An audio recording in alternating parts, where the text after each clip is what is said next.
y escribas una pregunta. Pues ten por ahí listo algo. Gracias. Ten por ahí listo algo para escribir una pregunta. ¿Está bien? Ay, mira qué bonito, muchas gracias.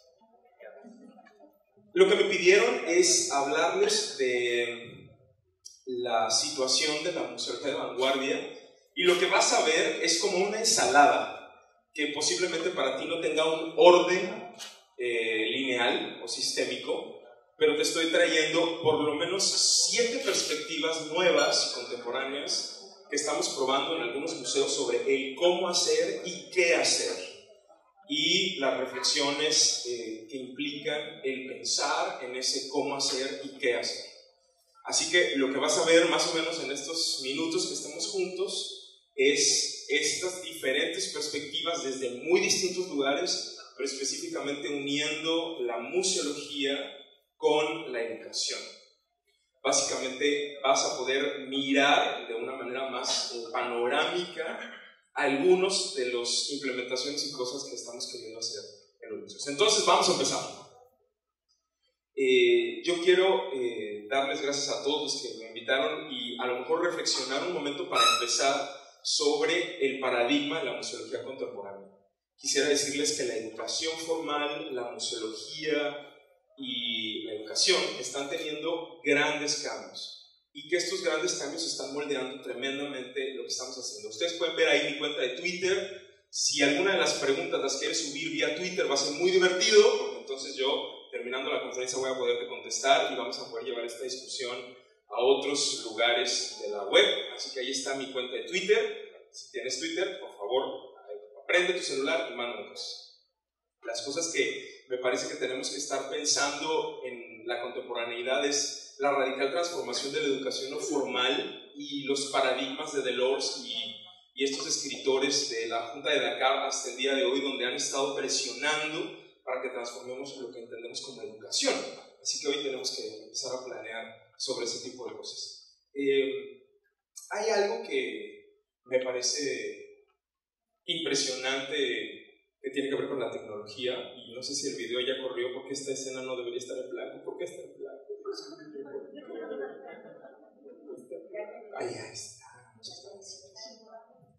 Gracias, allá arriba, señor.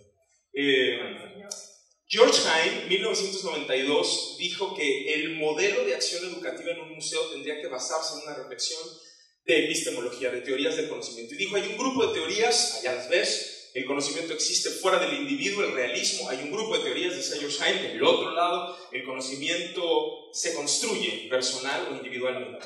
Y decía, el qué de la curaduría siempre tiene una perspectiva. La curaduría no es absoluta, esto es muy importante, es subjetiva y siempre tiene puntos a discutir. Lo que tu curador dice que es la verdad, posiblemente para otros científicos del mismo nivel que él, sea una mentira. Y esa reflexión, que me parece bastante paradigmática, creo que hoy tenemos que estarla probando nosotros en los museos y reflexionar cada día más sobre esas dos tendencias epistemológicas.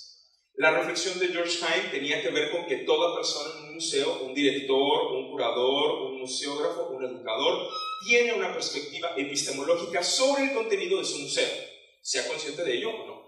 Por otro lado, George ponía las teorías del aprendizaje. En un lado tienes el aprendizaje que ocurre al añadir información, la propuesta conductista, es Pavlov, Skinner y todo este grupo de teóricos que pensaban que las personas eran cajas vacías y mi trabajo como educador era vaciar en esas cajas información.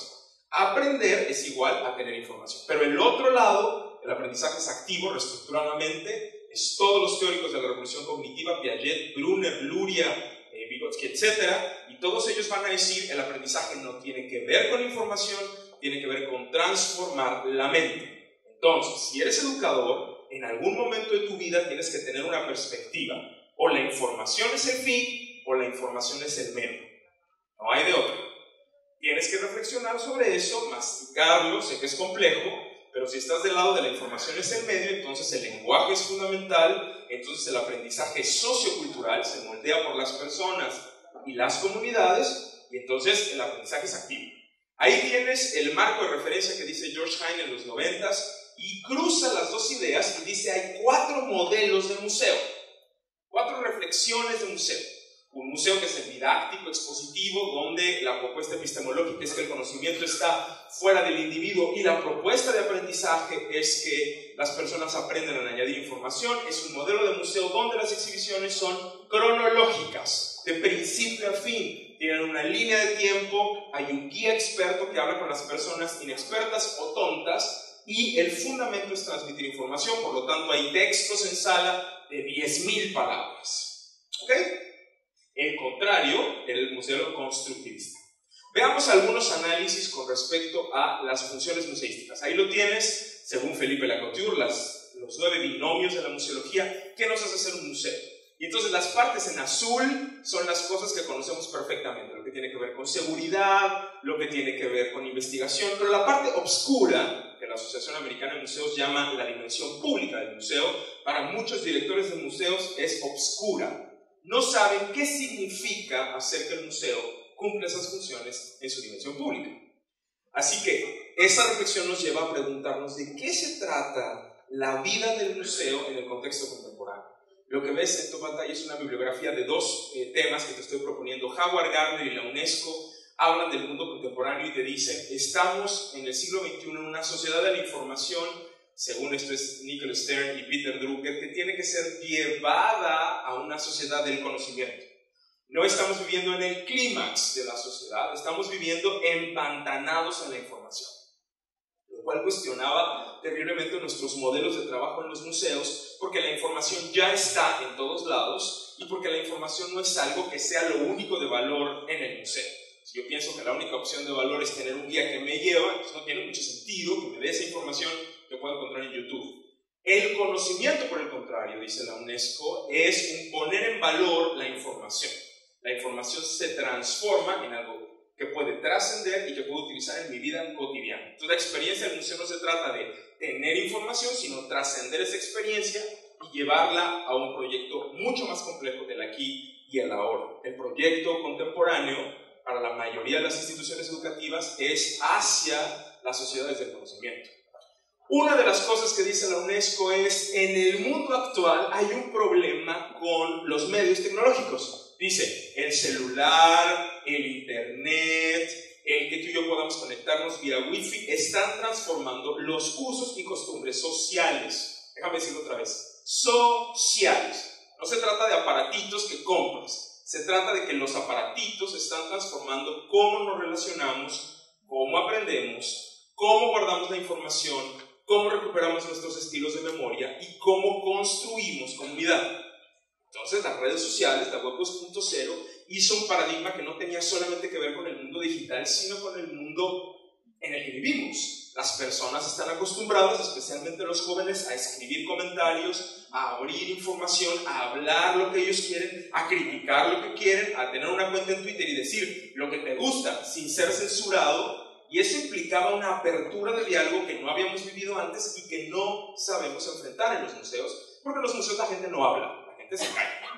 Entonces, de las cosas interesantes que la red han transformado en nuestra manera de actuar, es por ejemplo 3 proyectos que les pongo ahí. Mozilla Firefox, el mejor navegador de internet del mundo, Twitter y Wikipedia, son 3 proyectos que funcionan de manera horizontal. No hay un líder que diseña cómo funcionan estos proyectos. Firefox, que le ganó a Explorer, que es una empresa multimillonaria en el mundo, del hombre más rico del mundo, o el segundo más rico, no pudo ganarle a este proyecto, que era un proyecto que hacen puros ingenieros de manera voluntaria a través de todo el mundo. El principio de este trabajo, de los 3, el logo de Twitter, fue un logo hecho por los usuarios de Twitter, por si ustedes no sabían. No lo hizo un diseñador pagado por Twitter, fue una propuesta de convocatoria de todos. Y la manera como se construye Wikipedia es que tú subes un artículo, yo lo puedo editar, Charlotte puede poner nuevas cosas y ninguno de nuestros nombres aparece. El proyecto que se fortalece es Wikipedia. Y nosotros sabemos que ese conocimiento construido por todos nosotros da una solución. Miles piensan mejor que una persona, o que un equipo de 10, o que un equipo de 20.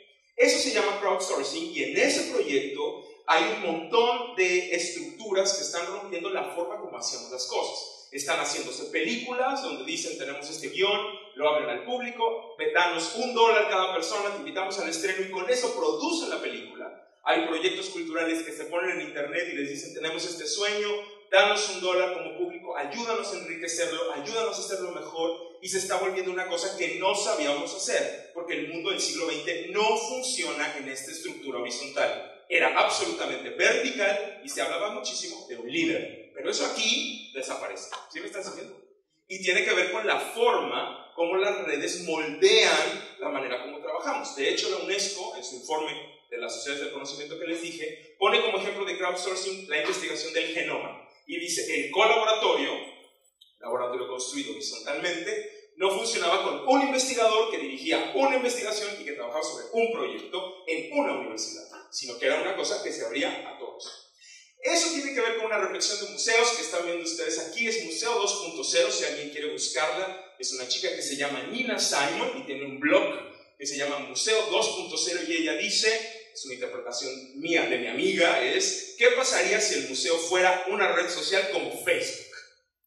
¿Cuáles serían los sistemas, la estructura de pensamiento de un museo que funciona como un Facebook? Y dice Nina, el museo tradicional es un proveedor de contenidos. En realidad lo que pasa es que el público es un receptor pasivo que mira, escucha y se calla, ¿no? Y camina por estas salas todo el tiempo. Y Nina dice, en realidad, si fuéramos como el Facebook, teníamos que ser una plataforma de comunicación, donde el público pudiera hablar, escribir en los muros, poner sus reflexiones sobre los objetos, discutir sobre las colecciones y construir alrededor de eso. Hay proyectos que te quiero decir se están construyendo acerca de esta plataforma de comunicación. No el museo como un proveedor de verdades, sino el museo como un territorio. Y yo les quiero decir que una reflexión paradigmática que estamos discutiendo sobre el guía es el puesto de mediador. El mediador es alguien, te voy a poner una cosa con respecto al mediador. El mediador en una intervención educativa habla el 30% del tiempo. Y los estudiantes hablan el 80%. Así que como verás, aquí hay un paradigma. Porque si yo voy a hablar 10 minutos y los demás van a hablar 60, pues sí, yo tengo que escoger muy bien lo que voy a decir. La interpretación, por otro lado, es un proyecto que está discutiendo la idea de ser intérprete, que es la visión de Lanay y de Freeman en 1970, y está hablando de cómo el público hace procesos de interpretación, lo querramos o no. El público busca sentido de las exposiciones, nos interese o no nos interese, estemos involucrados o no estemos involucrados. Así que los procesos de interpretación resultaron muy complejos. En México hicimos una exposición de arte colonial en el Museo Nacional de Arte que costó millones de pesos. Y en la exposición hablábamos de una tesis doctoral que tenía que ver con la historia del arte muy compleja de la época colonial, y recibimos miles de visitantes. Hicimos una encuesta y le preguntamos a la gente, ¿cuál cree usted que fue el objetivo de esta exposición de arte colonial? Respuesta, casi del 80% de nuestro público, acercar a los mexicanos a la iglesia. Entonces, para ti puede parecer muy bonito, pero México es un estado laico y el gobierno no puede pagar millones de pesos para hacer una exposición que acerque a los mexicanos a la iglesia. ¿Cuántos me están siguiendo? La gente se está llevando una información que es errónea. Nuestra intención no era esa, era hablar de historia del arte, era hablar de otras cosas. ¿Sabes qué nos falta? Escuchar al público. La pedagogía de la escucha es una reflexión de Reggio Emilia, de las escuelas de Reggio, con respecto a qué importante es, si eres educador, antes de pensar en el contenido de una exposición, yo te diría, tienes que pensar en la pedagogía de las escuchas. Escuchar a tu público, todo el tiempo y en todo momento. Creo que no es fácil, creo que implica un esfuerzo enorme de tu área, creo que implica que tú tomes una postura con respecto al público y tus autoridades, pero implica legitimar al visitante como el centro de la acción museísta. Me parece que la pedagogía de la escucha en el área educativa como un fundamento desplaza la prioridad que le damos a los contenidos de una exhibición y coloca las necesidades del público en el lugar donde tienen que estar. Entonces yo quiero preguntarte cuántos estudios de público estás haciendo, qué tan dispuesto al cambio estás, qué tan flexible eres como educador en el sentido de saber que empezamos con el estudiante. Esto es Freire, es María Montessori, es Vygotsky. La interpretación es el proceso que la gente construye cuando se encuentra algo que no conoce, lo que tú quieras. Conoce una cosa rara, un asteroide. Él va a empezar a buscar sentido de eso. Tenemos un estudio de percepción que todos ustedes ya conocen. Cuando Colón llega a América, los indígenas ven los barcos y no los ven. ¿Por qué no los ven? Porque no tenían referente y pasan sus cerebros en blanco. Si las cosas son muy complejas, entonces no podemos construir sentido. La interpretación son procesos de verdad. Entonces, lo más importante en un museo es lo que pasa con la gente. Es mucho más importante lo que pasa con la gente cuando la exposición existe que el proceso anterior del diseño, la curaduría y la museografía. Pero nosotros le damos muchísimo peso a ese diseño y no nos importa lo que pase después. Cortamos el listón, nos vamos a la casa y decimos, ya la hicimos. Y no, creo que en realidad no sabemos todas las cosas que pueden pasar después de la apertura. Entonces, la interpretación es central al proceso del museo, porque ahí sabemos lo que estamos diciendo, si lo estamos diciendo bien, cómo está llegando y de qué forma llega a las diferentes comunidades. ¿Qué y cuál es nuestro discurso? Las reacciones del público son fundamentales. No, la gente no son hojas en blanco. Perdóname, estás equivocado, estás equivocado. La gente no viene en blanco a que tú escribas sobre ellos lo que quieras. Ellos traen un discurso. Este ejemplo es una vitrina, del lado izquierdo hay un papelito que dice, estas son las vasijas de plata que se construían en esta fábrica en el siglo XIX. Segundo papelito, estos son los grilletes que traían los esclavos que trabajaban en esta fábrica y los traían toda su vida. Así que la vitrina te da una lectura potente de una provocación a la interpretación. Tienes dos materiales, dos objetos, dos metales y una misma persona. No necesito poner cosas que no tienen sentido, no necesito poner cosas curatoriales que no me van a invitar a averiguar más bien necesito detonar otro tipo de relación afectiva con los objetos. Así que los proyectos de interpretación, como este de la vitrina, te ayudan a recolocar al público en el lugar donde pueden estar. Si yo pongo nada más un letrerito que dice vasijas de plata, yo te diría, qué gran información me das. No me hubiera dado cuenta, Hay que remirar nuestros textos pensando directamente en el público. El Museo de Milán, el de Ciencias, con Laura al frente de Educación, tomó la magnífica idea de reconstruir, con un patrocinio, los proyectos científicos de Leonardo da Vinci. Y los hicieron en tamaño natural. Entonces construyeron, ya ves, en tamaño natural todas las cosas. Y Laura hace una invitación a los grupos escolares para que se sienten sobre los proyectos científicos de Leonardo ya construidos y los muevan, y muevan las palancas, y averigüen las cosas, y sucede. ¿Qué es lo que pasa? Que como tú sabrás, muchos de las máquinas de Leonardo no funcionan. Porque Leonardo trazaba cosas. ¿Qué es lo que puede aprovechar Laura? Hablamos de la ciencia como un proceso en construcción, como un proceso que se va descubriendo, como la idea de la hipótesis y el método en una cosa que siempre va a cambiar. Y hablamos de la ciencia como un pensamiento de observar, hacer hipótesis, trazar y descubrir lo que puede ser la verdad. ¿Está mal Leonardo? En ninguna manera. Qué bueno que lo hizo, qué bueno que hizo ensayo y error y qué bueno que probó. Esa es la vida de un científico. Pero en los centros de ciencia eso no pasa. Todo es perfecto. ¿Sí? Hay mucho silencio. Bueno, la pregunta que yo tendría para ti es si tú sabes qué pasa en el encuentro de tu público con la propuesta museológica. ¿Qué ocurre cuando las personas entran por ese espacio que llamamos museo? ¿Qué pasa dentro de ellos? ¿Qué sucede? ¿Cuáles son los obstáculos? ¿Las posibilidades? ¿Qué es lo que ocurre en la propuesta? Hace 20 años, más o menos, un grupo de investigadores de estudios de público tuvo esta misma idea y crearon un proyecto que se llamaba La Experiencia del Museo. Hoy todo el mundo usa esa frase, pero en el 96 era una cosa única. Y hablaban de discutir, tenemos que encontrar elementos dentro de la experiencia del museo que le hagan sentido al público. ¿Qué es lo que hace que el museo sea tan particular como un espacio? Porque son educadores, pero no es una escuela. Son comunicadores, pero no es un periódico. Son y administran arte, pero no es una galería en ciertos casos. Tenemos que conocer este híbrido llamado museo. Así que nació el modelo contextual de aprendizaje, lo pueden ver ahí. John Falk y Lynn Dierking trajeron estas reflexiones y dicen, en el museo hay 3 contextos fundamentales. Hay un contexto personal, un contexto físico, un contexto sociocultural. Cada uno de esos elementos determina la experiencia de las personas en el museo.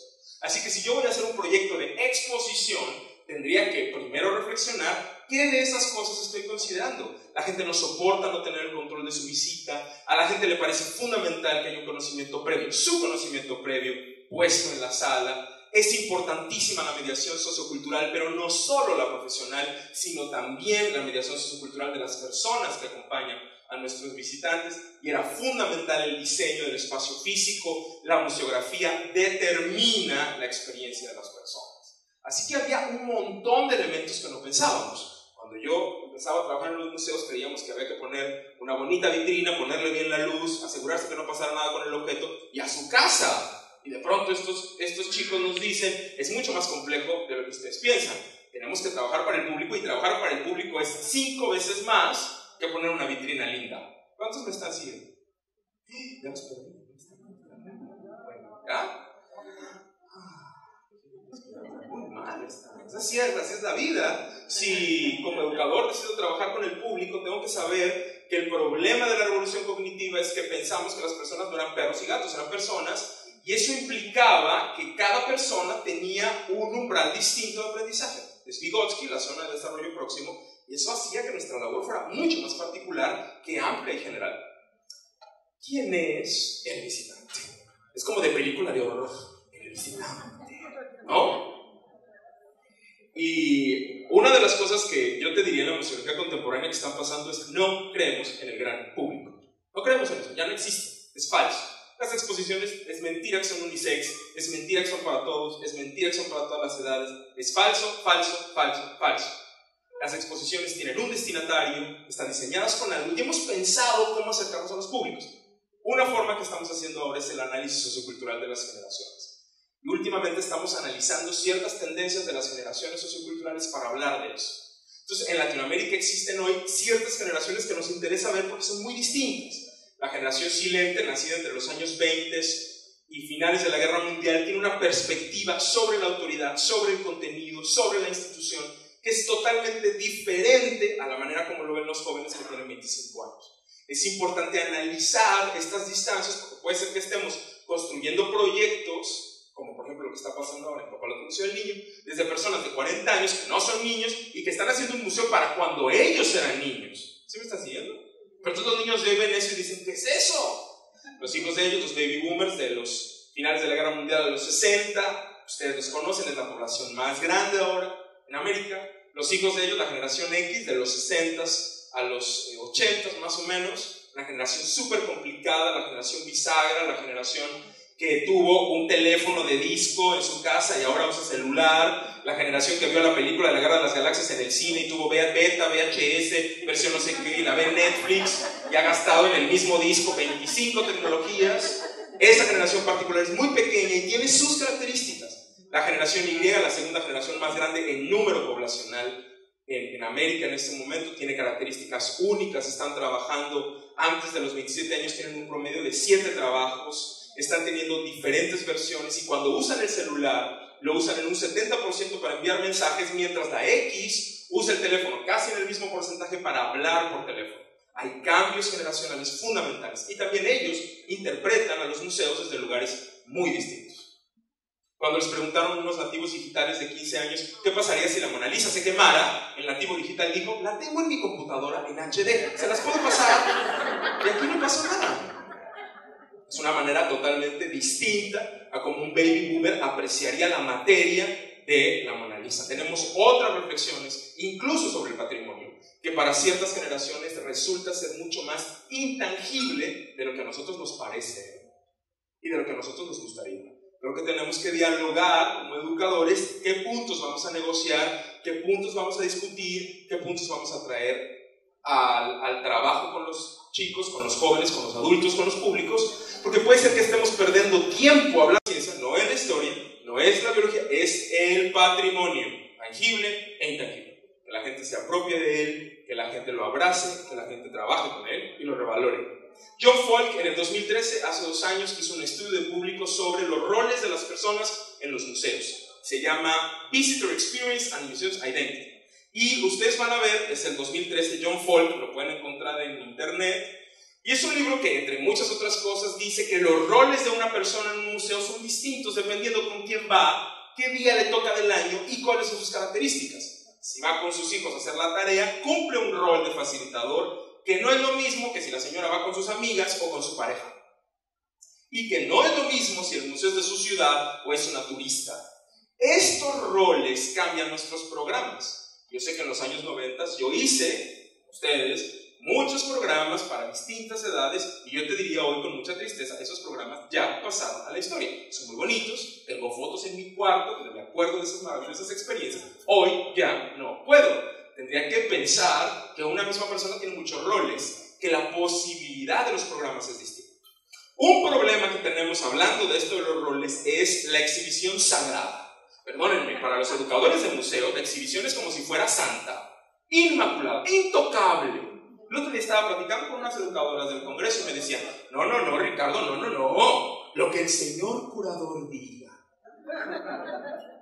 Perdónenme, nuestras exposiciones son una porquería.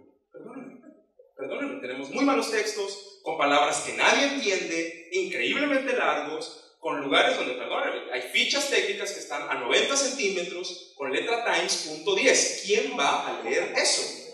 Nuestras exposiciones no son maravillosas, increíbles, sensacionales. ¡Ay, mi exhibición! No. Hay que meter la mano en la exhibición, mis queridos y queridas educadores y educadoras. Ya. Metamos la mano en la exhibición. No somos un plus del museo. El museo es una institución primeramente educativa. Es momento de trabajar en la exposición, no afuera, no en un taller, no en el patio, no en el pasillo, en la exposición. Y si hay espacios para vitrinas, hay espacios para el público. Ejemplo, haz una tabla de tiempo.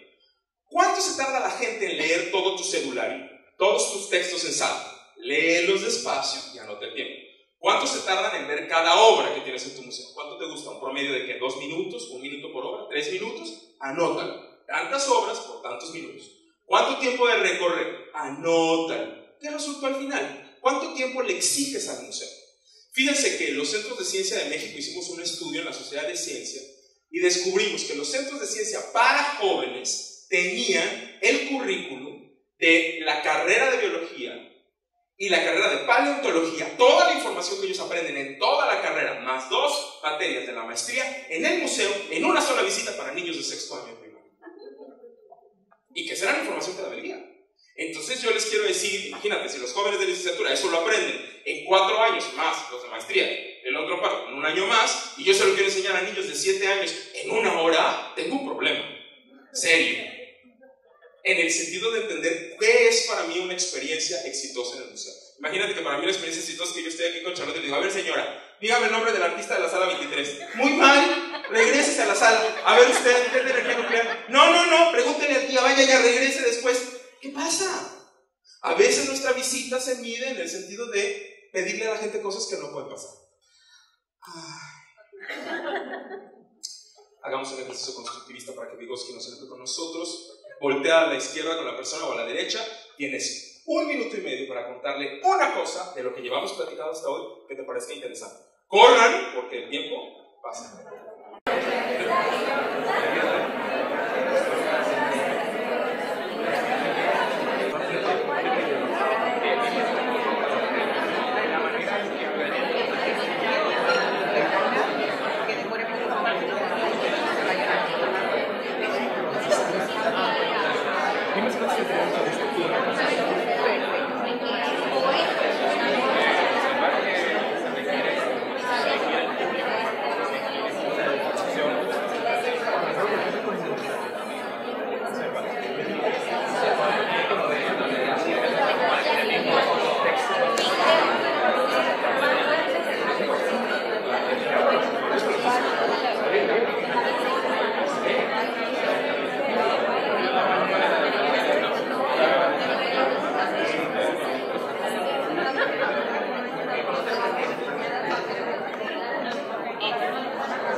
museología de vanguardia. Después de nuestro gran salto de la nueva museología en los años 80, hemos discutido y discutido y discutido qué es lo que nos espera. Hay varias cosas que nos están cambiando los paradigmas y que están en discusión, pero se las quiero traer para que ustedes sepan que la actualización en los museos se está volviendo muy pesada. Primero están hablando de discutir los contenidos seriamente. Discutir al museo como un lugar proveedor de contenidos ante el internet y decir, creo que tenemos que ser un lugar para discutir los contenidos, no para proveerlos. Tenemos que ser un lugar para reconstruir y deconstruir los significados, no simplemente para darlos, no somos una enciclopedia. Están hablando mucho de las múltiples versiones en el discurso expositivo.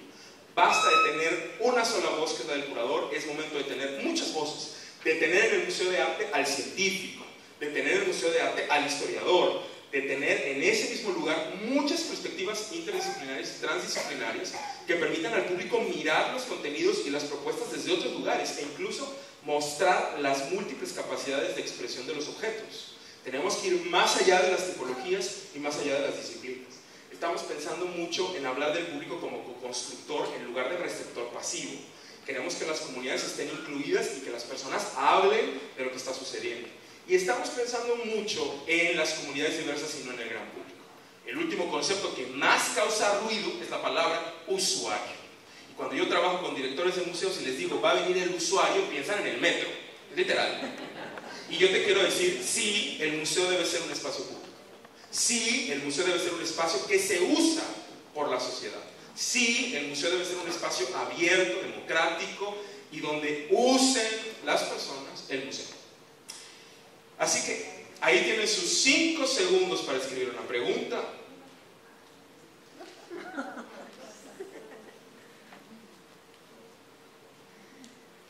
Algunos han estado hablando mucho de comunicación educativa. Yo tengo muchas ideas sobre este tema, la unión entre el área educativa del museo y el área de comunicación. Si me estás oyendo bien, la unión entre el área de prensa y publicidad y mercadotecnia y el área educativa. Y cómo es que los educadores se involucran en la construcción de los mensajes, en el diseño gráfico y en las posibilidades museográficas. Es una tendencia que está desde finales de los 90s y que cada día creo que va a ganar más lugar. En el 68, más o menos, hubo una serie de teóricos de la comunicación que hablaban mucho sobre el museo como medio de comunicación. Y el modelo que tenemos de Gómez es este que ustedes están viendo. La flecha roja era el curador experto, doctor, que utilizaba como medio el objeto del museo, y en la flecha azul el receptor, visitante, pasivo, que simplemente contemplaba o recibía el mensaje. Este modelo del 68 tuvo muchísimas críticas museológicas, incluso en muchas reuniones del ICOM y en muchas reuniones de museólogos se criticó muchísimo que el público no fuera activo, que no hubiera retroalimentación, que el mensaje se mandara sin saber si había llegado y que era un modelo propio de los medios masivos como la televisión o el periódico y no de un museo. Así que Elian Cooper Grenhill y otros armaron este modelo donde los puntos en negro son el museo. No es el objeto de la colección, sino el museo, el territorio donde los significados se construyen y deconstruyen.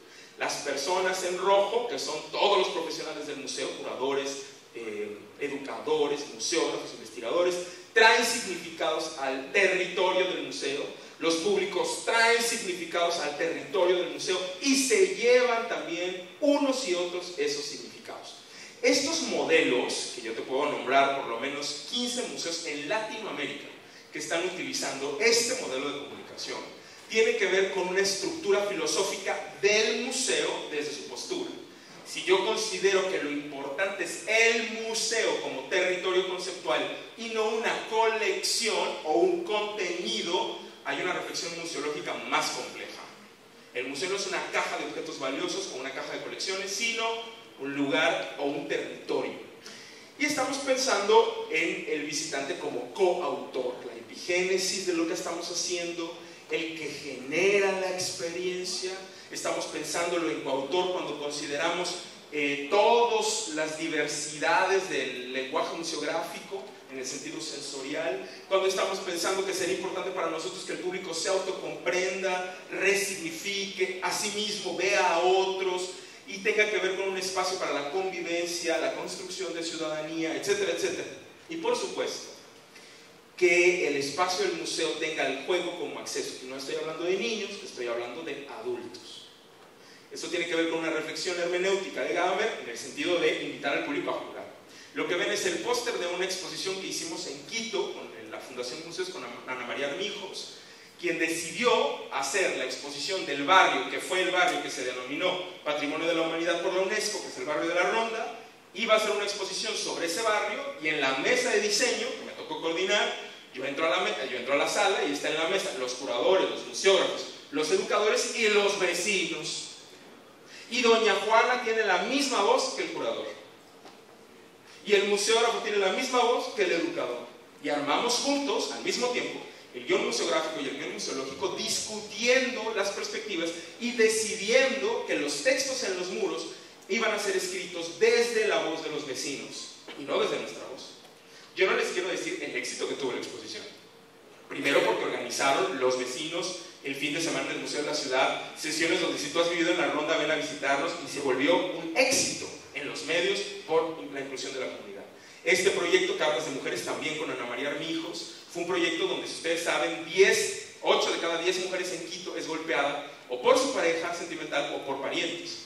Y en ese sentido el nivel de violencia es muy alto. Así que en las plazas ponían unas sillas con unas carrozas, con hojas, donde las mujeres escribían sus testimonios, sus reflexiones, se enviaban al museo, y un grupo multidisciplinario de artistas, teóricos, historiadores, arqueólogos, antropólogos visuales, reunían la información de las mujeres, las invitaban a venir. Las artistas producían cosas, no desde su inspiración, sino desde el trabajo de lo que las mujeres habían dicho, y se formó una exposición muy potente, que tenía que ver con construir experiencias con ellas. La fuente primaria eran ellas, y no un tema, un contenido o el libro doctoral de algún investigador.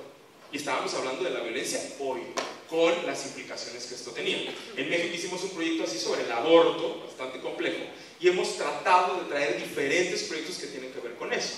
Hicimos un proyecto en México, el Museo Memoria y Tolerancia, que es un museo sobre el genocidio, claro está el Holocausto, pero tenemos en las cédulas las 3 versiones. Fíjate qué interesante.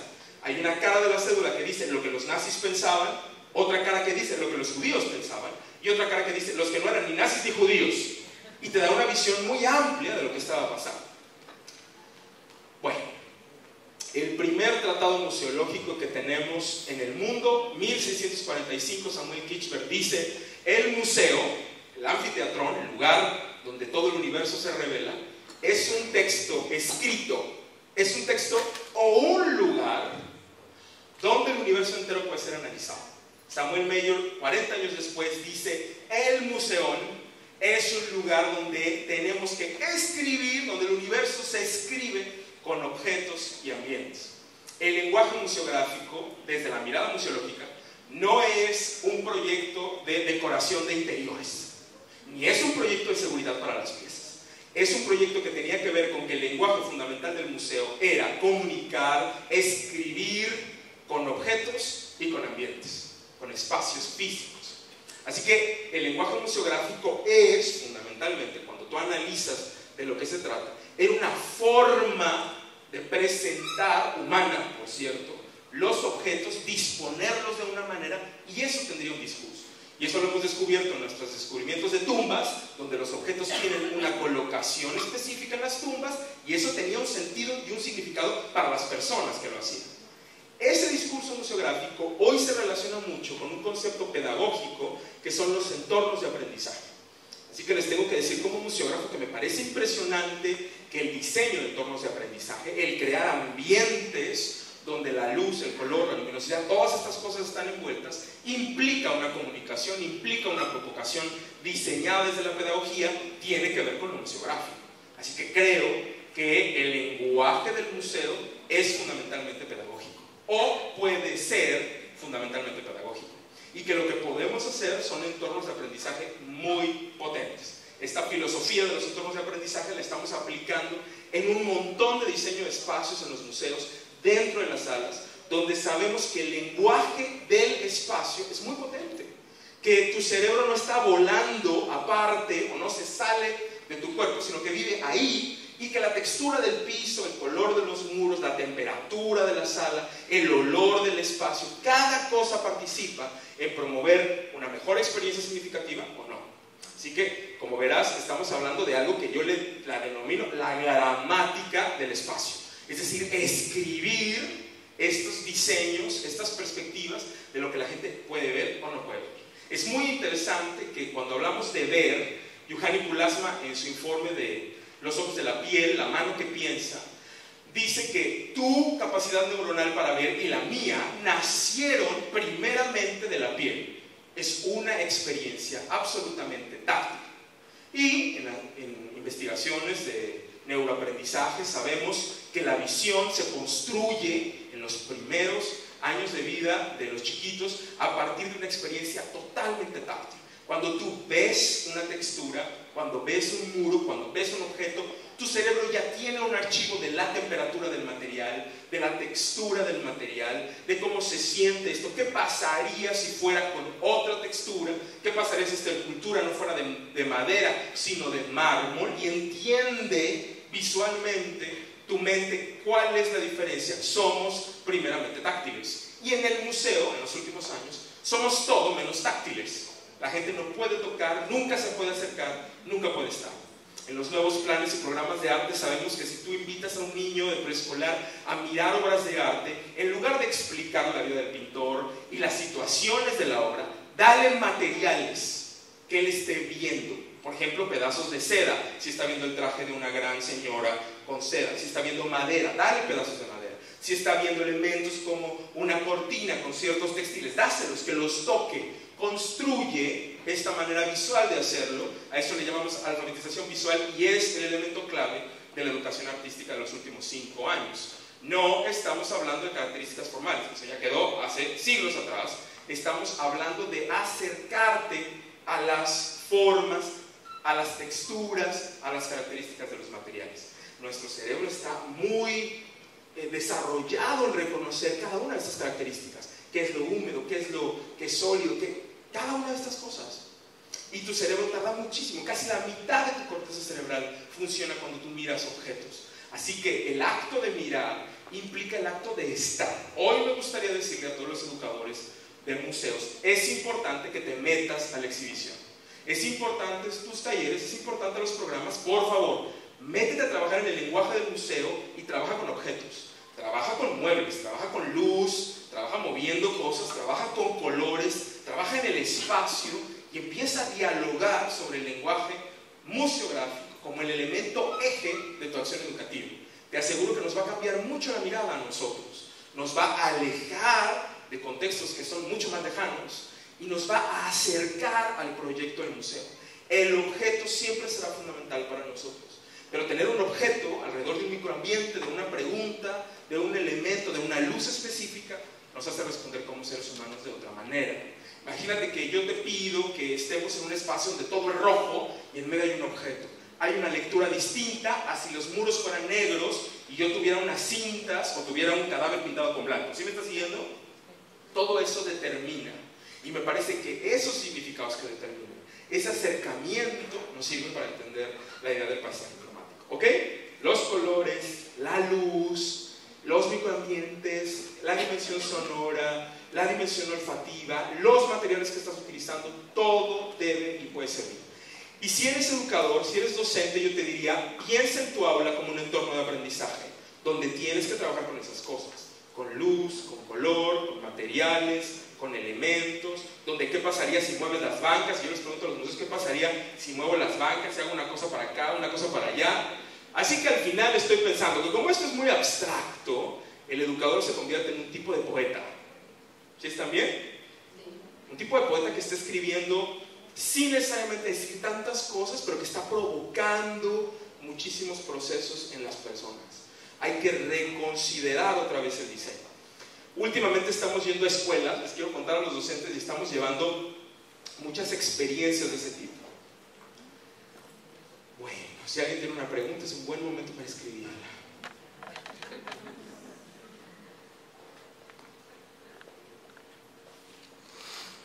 ¿En qué museo trabajas?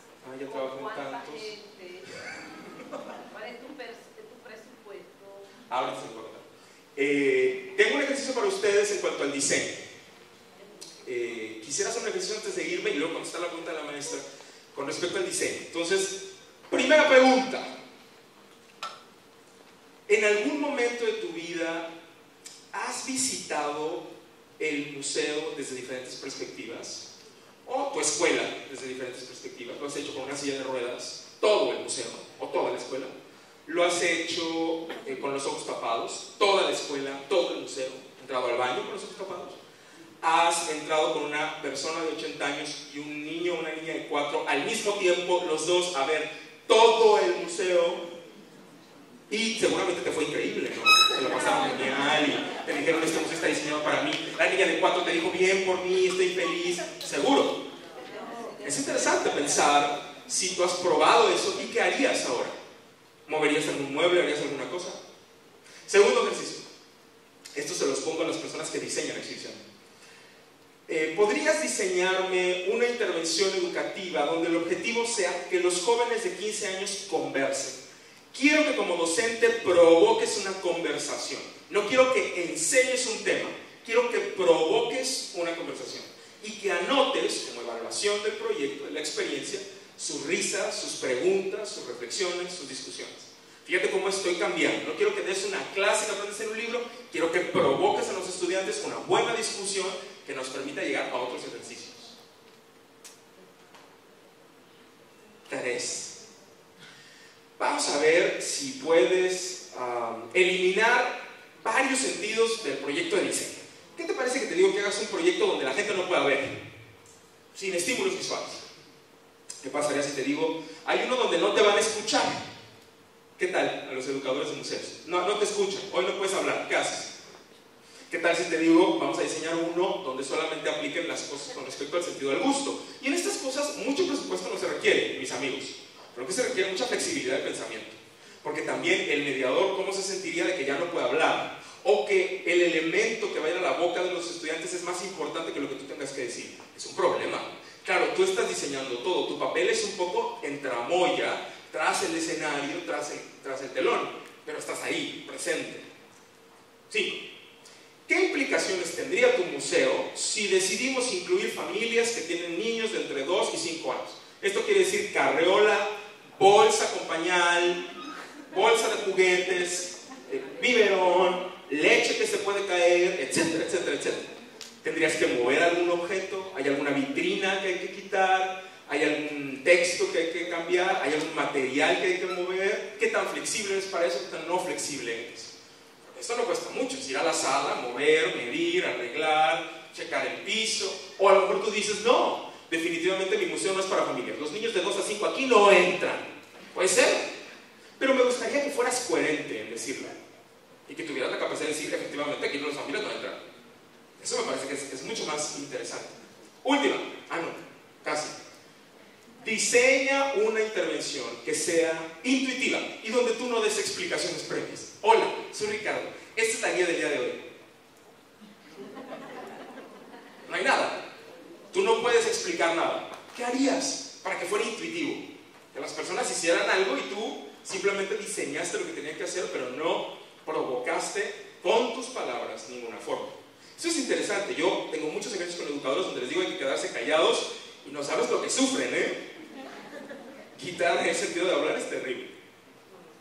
¿Sería viable que hicieras intervenciones con estas comunidades? ¿Por qué sí y por qué no? En tu museo. ¿Sería viable que tú invitaras como la Fundación MAPFRE? El otro día que fue una inauguración me dijo, hay un negocio muy importante, llegaron 60 blogueros, mochila, patineta, pelo verde, ¿sabes? No había gira, entraron a mirar, apuntaron, se fueron a su casa y llegaron a la siguiente semana con 7,000 muchachos. ¿Podrías tener a los punk en el museo? ¿Te afecta? ¿No? ¿Sí? ¿Qué pasaría con los Boy Scouts? ¿Podrías atenderlos? ¿Solo les darías información? ¿Trabajarías con ellos para armar su visita? ¿Qué pasa en esos casos? ¿El museo sí es para todos o me tengo que sentar con ellos previamente para saber qué les puedo dar? ¿Cómo está ahí la negociación? ¿Sería posible que invitaras a más personas a tu lluvia de ideas sobre tu próximo proyecto? ¿Te parece que sentamos a discutir contigo a un actor, a un chef, a 2 abuelitos que no se conozcan y a personas de limpieza que se sienten contigo? ¿Cómo lo ves? ¿Podrías presionar a tu director a que te invitaran a ti y a estas personas a su junta de proyecto con el curador, ¿qué pasaría? ¿Por qué sí? ¿Por qué no? ¿Hasta dónde? ¿Cuál es el nivel de discusión que puedes tener? ¿Qué pierdes? ¿Qué no pierdes?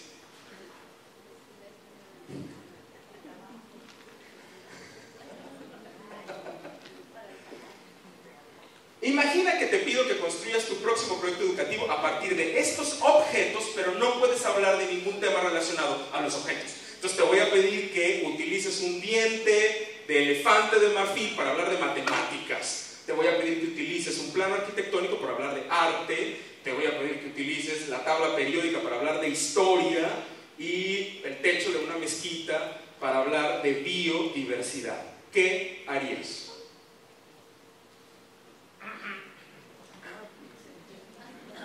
Bueno, tienen 2 minutos para platicar con su compañero y compañera de esta noche. Platique, no se bien, a ver, no, sí, habla, diga con su compañera, que no se estoy checando, me voy a ir.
¿Viste los libros, no?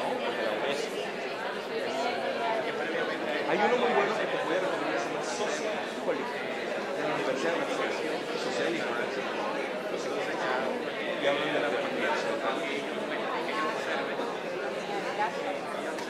Lo que me preguntó, les quiero contar que yo he trabajado en muchos museos y hoy no puedo decirte que trabajo en ninguno de fijo, pero estoy en el Palacio de Bellas Artes en México. Quien conozca el DF, es un palacio de mármol, es un teatro, y tenemos un museo. Ahí estoy haciendo algunas cosas, pero más bien soy la persona que discute, critica, pregunta, ya está. Y entonces en eso trabajo. Estoy haciendo el Museo del Niño de Paraguay, diseñándolo. Hicimos un museo del niño en arte en Cuernavaca y estamos haciendo un museo de energía nuclear en Bariloche, en Argentina, pero todo esto son cosas que se están haciendo y pueden tardar mucho tiempo. Entonces ahora estoy trabajando más en hacer museos. Sobre el presupuesto, fíjense que muchos de estos ejercicios fueron más bien menos de presupuesto, más de coraje. En el sentido de que un día yo, por ejemplo, me acuerdo en el Munal, entramos a una sala y empezamos a mover vitrinas. Literal, movimos una vitrina, quitamos la otra, movimos la luz, hicimos no sé qué. Llegó la directora y dijo, por Dios, mi sala. Y ya la habíamos cambiado, ¿no? Porque, claro, quitamos el texto del muro, pusimos otro. Y hay una... Creo que hay muchas cosas que podemos cambiar sin muchos recursos, pero filosóficamente, que siempre es mi trabajo, yo quiero decirles, a veces vemos en congresos como este muy buenas ideas y los quiero aplicar en mi museo y de pronto no funcionan, porque creo que las recetas no son válidas. Creo que tienes que partir de los principios de la filosofía museológica donde estás partiendo. Y si un museo quiere ser inclusivo, tiene que ser inclusivo desde el director. Y si no lo es, hay que empezar a dialogar y mover para que seamos inclusivos.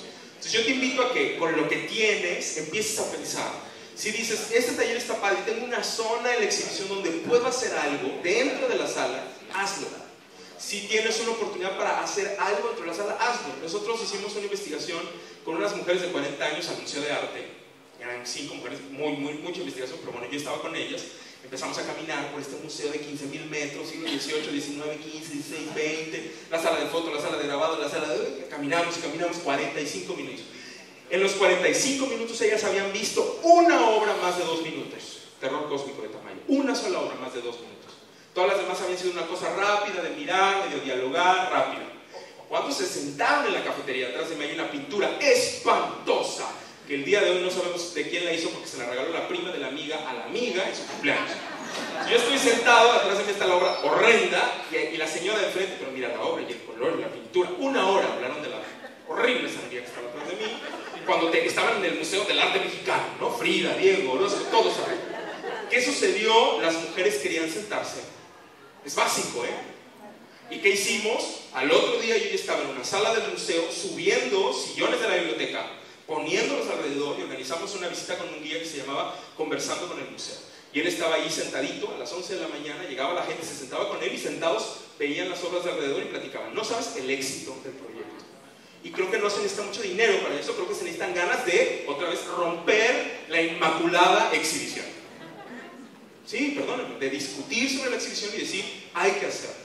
En la exposición de Orsay en México, que fue hace poco, nos dieron un montón de fotografías horribles de París y nos pidieron que tuviéramos una sala para ponerlas porque eran las fotos de París y a mí me pareció horrible. Entonces, claro, en esa sala le dijimos al museógrafo, perdónanos, no queremos las fotografías de París, las vamos a hacer unas réplicas de las fotografías en París en unos álbumes del siglo XIX y queremos que nos hagas un tipo de café parisino. Y nos dieron un 1% del presupuesto de la exhibición, 1%.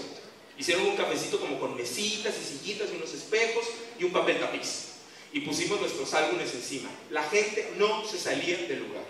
El tener las fotos donde debe ser, en un álbum, en lugar de verlas en el muro, tiene otra relación con la obra. Es otra manera de ver la obra. Porque estás viendo en un libro donde además había notitas y es otro tipo de reflexión. En esta misma sesión hicimos un caso con Instagram, fíjense, no gasté nada. Le hablé a las chicas de la Universidad de Diseño Textil y les dije, tenemos una exposición del siglo XIX, háganme vestidos como parte de su materia y ustedes las califican con 10. 80 vestidos nos hicieron y trajes, gratis. Las llevamos al museo, la gente se disfrazaba y por Instagram se tomaban fotos con el disfraz, porque el museo está en un edificio del 19, ¿no? En las escaleras y los balcones. Un éxito, no nos costó nada. La gente se tomaba las fotos y los vestidos nos salían gratis. Hay que hacerlo así, ¿ok? En la tarde platicamos. Muchas gracias.